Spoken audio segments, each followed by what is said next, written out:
What if walking away isn't you giving up, but you finally refusing to abandon yourself? This video will change how you see letting go. There is a quiet moment that almost no one talks about. It doesn't arrive loudly. It doesn't announce itself with drama. It comes softly, often late at night, when the noise of the day settles and you're left alone with your own thoughts. It's the moment you begin to notice the cost of staying, not in a dramatic, obvious way, but in the small, almost invisible ways your spirit feels heavier. You start waking up tired even after a full night's sleep. You rehearse conversations in your head that never actually happen. You feel a tightness in your chest when certain names appear on your phone. Nothing is wrong on the surface, yet everything inside you feels off. This is usually where awareness begins, not with anger, but with exhaustion. You realize you are constantly adjusting, explaining, softening yourself, or shrinking your truth just enough to keep the peace. And at first, you call it patience, you call it love, you call it loyalty, but slowly something else becomes clear. You are paying for this peace with parts of yourself. Your laughter doesn't come as easily. Your opinions feel risky. Your needs feel like inconveniences. And without meaning to, you start disappearing in small, polite ways. What makes this awareness so uncomfortable is that nothing catastrophic has happened. There's no single event you can point to and say, that's when it all broke. Instead, it's 1,000 tiny moments of choosing silence over honesty. 1,000 moments of telling yourself it's not that bad, while your body quietly disagrees. You feel it in the way your shoulders tense, in the way your stomach knots before certain interactions, in the way relief washes over you when you imagine being somewhere else, someone else, free from the emotional weight you've been carrying. This is where fear enters the room, not fear of pain but fear of loss, fear of what happens if you admit the truth to yourself. Because once you see the cost clearly, you can't unsee it. Awareness removes the comfort of denial. You begin to understand that staying isn't neutral anymore. It's not harmless. It's actively teaching you that your comfort, your voice, your well-being come second, and that realization can feel terrifying because it asks a dangerous question. What if I matter more than I've been allowing? At this stage, many people turn the blame inward. They wonder if they're being too sensitive, too emotional, too demanding. They search for ways to numb the discomfort rather than listen to it. But the truth is, this awareness isn't weakness, it's wisdom. It's the part of you that still knows when something is misaligned. It's your inner self tapping gently, then more firmly, saying, this isn't sustainable. This isn't who we are. You may notice that the joy you once felt has been replaced by performance. You're showing up, but you're not fully present. You're smiling, but it doesn't reach your eyes. You're participating, but there's a quiet distance inside you that keeps growing. And the hardest part is admitting that staying has started to feel like self-betrayal. Not because you don't care, but because you care so deeply that you've forgotten to include yourself in that care. Awareness doesn't demand immediate action. It doesn't force you to walk away right now. It simply asks for honesty. It asks you to stop minimizing your experience, to stop gaslighting your own emotions, to acknowledge that something inside you is asking for dignity, for space, for breath. It asks you to sit with the uncomfortable truth that endurance is not the same as strength and tolerance is not the same as love. This moment of noticing is sacred, even though it feels painful. It's the beginning of self-respect, whether you realize it yet or not, because the instant you recognize the cost, you are no longer asleep. You are no longer operating on autopilot. You are awake to the reality that your life is not meant to be a slow, quiet sacrifice of your inner world. And maybe the most important realization in this stage is this. The pain you've been feeling isn't a sign that you're failing. It is a signal that you've outgrown a situation that no longer honors who you are becoming. The discomfort is not there to punish you. It's there to guide you, to remind you that your emotional life is valuable, that your peace matters, and that awareness, no matter how heavy it feels, is the first act of courage you make for yourself. This is where everything begins, not with walking away, not with confrontation, but with the brave, honest moment of saying quietly and truthfully, this is costing me more than I can afford to lose. There comes a point when staying starts to feel like carrying a weight you never agreed to. It isn't a sudden collapse, but a slow, persistent pressure that presses on your chest, creeps into your sleep, and shadows every interaction. You begin to notice the tension in your voice when you speak, the way your smile feels rehearsed, and the quiet drain that comes from constantly monitoring yourself to avoid upsetting others. What was once a place of comfort has become a space of constant calculation, where every word and action is measured, every feeling suppressed, every desire quietly dismissed. And for a long time, you might tell yourself that this is just how relationships, commitments, or responsibilities work, that sacrifice is normal, that compromise is proof of love, and that enduring discomfort is simply part of being human. But deep inside, something shifts. You realize that what you've been calling sacrifice has become a kind of surrender. You've been giving pieces of yourself away, not because anyone demanded it, but because you've been trained to believe your value depends on it. You start to see the subtle erosion of your own boundaries, the quiet ways your energy is drained, the moments when your heart sinks just by anticipating interactions you once approached with joy. And as awareness grows, so does the discomfort. You may feel guilt, shame, or fear, as though wanting better for yourself is selfish. You may wonder if your feelings are too big, too complicated, too inconvenient for the people around you. And here's the truth: guilt often disguises itself as loyalty. Fear masquerades as love. Shame whispers that your needs are too much, that your presence must be conditional, that the world would be disappointed if you demanded space for yourself. But when you listen closely, beneath the discomfort, there is a quiet, undeniable signal. Your well-being is asking to be honored. Your energy, your time, your voice, they are valuable. And every moment you deny that, you are teaching yourself that you are negotiable, that your heart is expendable, and that your peace is optional. Letting go in this context feels terrifying, not because you want to leave, but because the act of honoring yourself feels unfamiliar. You might fear being judged, misunderstood, or even rejected. You might feel unworthy of claiming space for your own needs. And yet, paradoxically, it is this very act, choosing yourself without apology, saying no without explanation, holding your boundaries without fear, that is where true strength begins to grow. Strength that isn't loud, doesn't need recognition, and doesn't rely on anyone else's approval. The internal struggle is real. Every step towards self-respect may feel like walking on a tightrope stretched over years of self-doubt. You might wrestle with the question, am I being selfish? Am I abandoning someone who needs me? And the answer, though often counterintuitive, is not a condemnation but a liberation. Sometimes walking away is not abandonment, it is acknowledgement. It is the recognition that you cannot give what you do not have, that your capacity to love and care depends on how fully you honor yourself, and that staying in a situation that diminishes you diminishes everyone around you in the long run. There is also a profound kind of courage in learning to hold your truth in silence. You don't have to justify it, debate it, or explain it to anyone else. You only need to be brave enough to acknowledge it to yourself. This is where self-respect begins, not with confrontation, not with anger, not with dramatic gestures, but with the quiet decision to value your own life, time, and emotional energy. You begin to notice the subtle shifts: a lighter chest, a slower heartbeat, a quiet steadiness in your mind. You start reclaiming your attention, noticing how precious your emotional landscape truly is, and understanding that you have the right to protect it. And perhaps the most important insight is this: letting go is not a single moment. It is a series of small, deliberate choices. It is saying yes to yourself in situations where previously you would have said yes to everything else first. It is acknowledging that your voice matters, your feelings matter, and your presence matters, not because anyone else agrees, but because you agree. And in that agreement with yourself, you begin to feel the first hints of liberation, the sense that life is not about endless compromise, but about wise, courageous, and loving self-honor. The weight begins to lift slowly, almost imperceptibly, as you practice this over and over. Each time you honor your limits, each time you claim your space, each time you refuse to shrink, you are not abandoning the world, you are showing up more fully in it. And eventually you realize that the fear of leaving is always heavier than the peace you feel once you do. It is in this delicate, transformative space that you discover the truth. Walking away is never about weakness. It is about courage. It is about clarity. It is about finally listening to that inner voice that has always known that your life, your heart, and your dignity are not negotiable. There comes a time when the thought of walking away no longer feels like defeat. At first, it might feel almost impossible to imagine. Your mind floods with questions and doubts, rehearsing every possible consequence, weighing every what if, and trying to convince you that staying even when it costs you is the safer, more noble option. You worry about what others will think. You worry about the story you'll have to tell yourself. You worry about the quiet accusations. Your heart might whisper, "Are you sure this is the right choice?"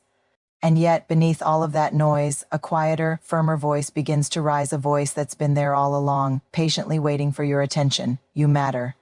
Your life matters. Your peace matters. This is the paradox of courage. The very act that feels like leaving, abandoning, or giving up is often the act that honors your deepest truth.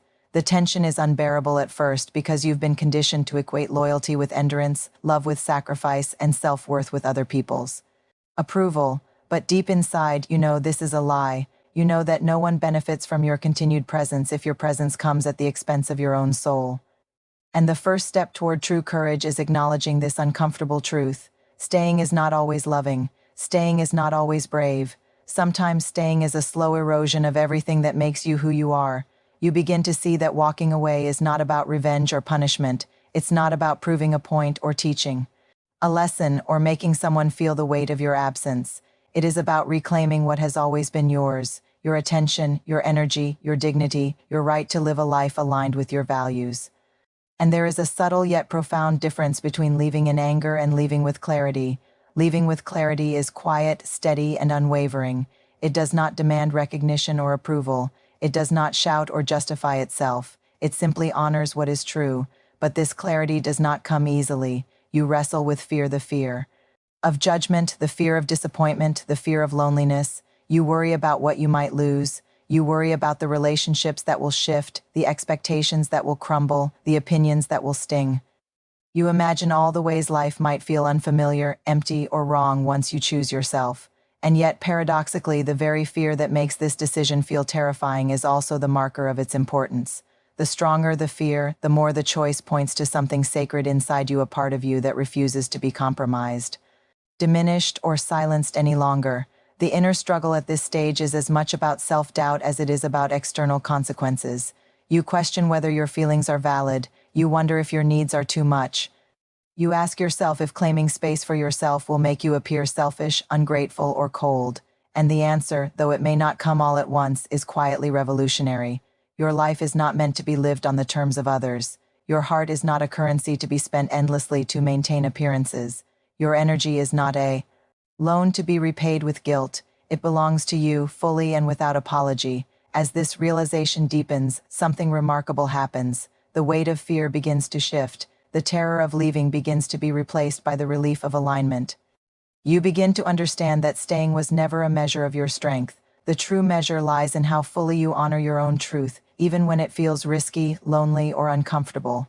You start noticing how small acts of courage, saying no, refusing to explain yourself, quietly stepping away from what diminishes you, build upon one another. You see that self-respect is cumulative. Each boundary, each act of honesty, each refusal to shrink reinforces a life lived authentically. And slowly, the world begins to feel different, not because circumstances have changed overnight, but because you have. You move through spaces with a new steadiness. You engage with people more fully, more honestly, because you are no longer carrying the burden of silence or resentment. You notice the subtle freedom that comes from refusing to be diminished. Your decisions are no longer dictated by fear, guilt, or obligation. They are informed by what sustains and nourishes your heart. Walking away in this sense is never the end. It is a beginning. It is the first act of alignment with the life you were always meant to live, and with every step you grow stronger, wiser, and more attuned to the rhythms of your own soul. You learn that self-respect is not loud. It does not demand applause or acknowledgement. It is quiet, persistent, and unshakable. It is the deep, calm understanding that your presence in the world is meaningful not because of what you give to others, but because of how faithfully you honor yourself. And finally, after wrestling with doubt, fear, and uncertainty, you realize the most profound truth: walking away is not a loss. It is an act of reclamation. It is the moment when you stop negotiating your value with the world and start living fully in the knowledge that your life, your peace, and your dignity are not up for debate. There is a moment after you make the choice to walk away when everything feels simultaneously lighter and heavier than before. Lighter, because you are finally no longer carrying the weight of pretending, of shrinking, of explaining yourself to people who may never understand. Heavier, because the echoes of doubt, fear, and what if linger. Your mind wanders through all the possibilities, replaying the familiar scenes of what you are leaving behind, questioning if you made the right decision, wondering if you could have been stronger, kinder, or more patient.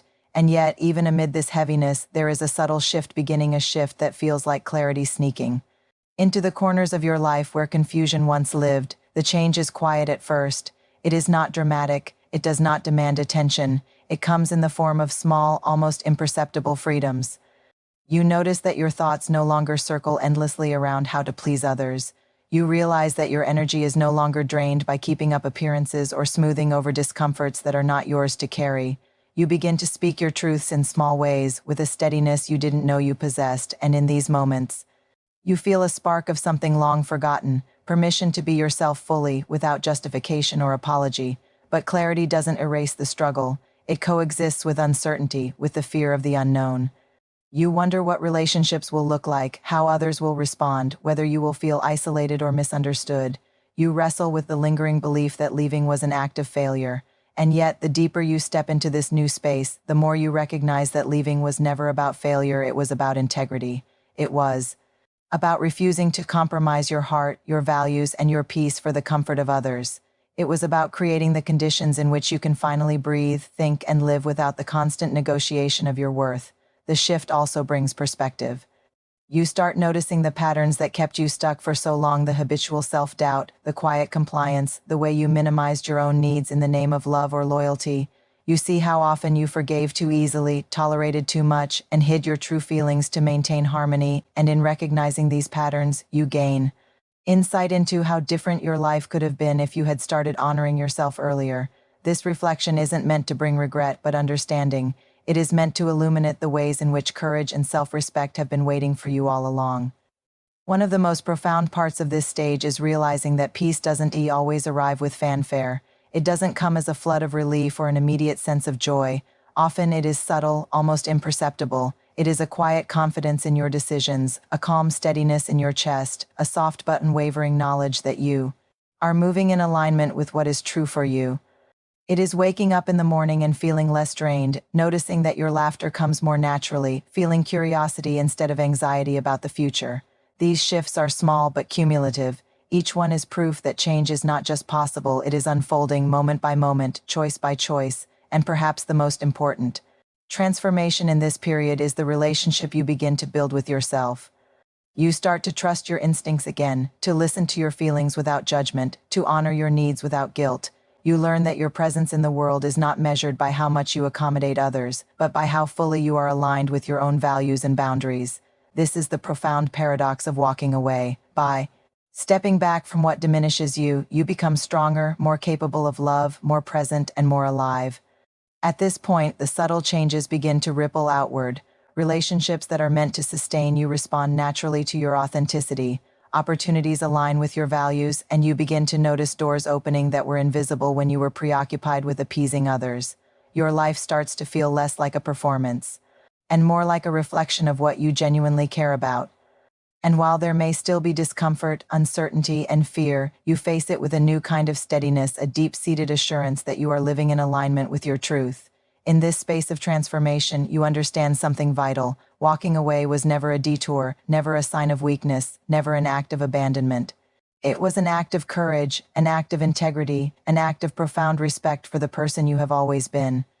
The world may not always notice or validate your choices, and some relationships may change or even end, but the peace and clarity you gain are theirs to witness only if they are ready.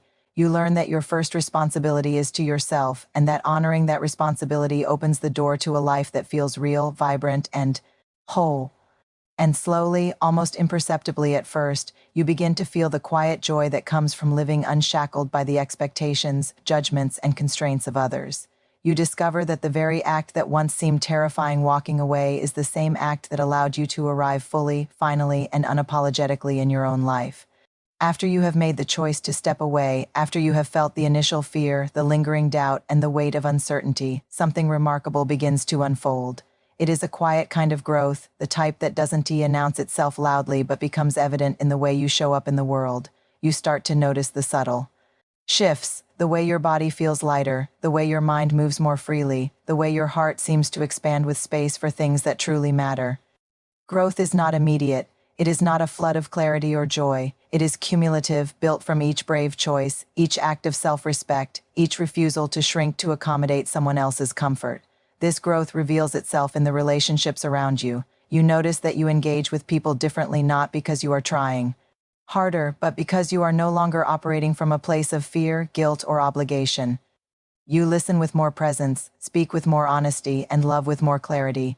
You no longer bend yourself into shapes that don't fit, and in doing so, you attract connections that honor you, respect you, and nourish your spirit.